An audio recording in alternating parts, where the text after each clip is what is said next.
மன்னார் நீதவான் நீதிமன்றத்திற்கு முன்பாக இன்றைய தினம் வியாழக்கிழமை காலை இடம்பெற்ற துப்பாக்கிச் சூட்டில் இருவர் உயிரிழந்ததோடு மேலும் இருவர் படுகாயமடைந்துள்ளனர். வழக்கொன்றிற்காக நீதிமன்றத்திற்கு வருகை தந்தவர்களை இலக்கு வைத்து இந்த துப்பாக்கிச் சூடு நடைபெற்றுள்ளது. இதன்போது 3 ஆண்கள் மற்றும் ஒரு பெண் உள்ளிட்ட 4 படுகாயமடைந்த நிலையில் வைத்தியசாலைக்கு கொண்டு செல்லப்பட்டனர். இதன்போது வைத்தியசாலைக்கு கொண்டு செல்லும் வழியில் படுகாயமடைந்த 2 ஆண்கள் உயிரிழந்துள்ளனர். உயிரிழந்தவர்கள் மன்னார் நொச்சிக்குளம் கிராமத்தைச் சேர்ந்த 61 வயதுடைய சவேரியன் அருள் மற்றும் 42 வயதுடைய செல்வகுமார் ஜூட் என தெரிய வந்துள்ளது.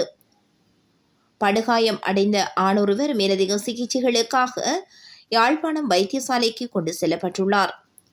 உயிரிழந்த இருவரும் படுகாயமடைந்த ஆண் ஒருவரும் இன்றைய தினம் வியாழக்கிழமை மன்னார் நீதிமன்றத்தில் இடம்பெறவிருந்த வழக்கு விசாரணைகளுக்காக வருகை தந்தபோதே மோட்டார் சைக்கிளில் வந்தவர் துப்பாக்கி பிரயோகத்தை மேற்கொண்டுவிட்டு தப்பிச் சென்றதாக தெரிய வருகின்றது.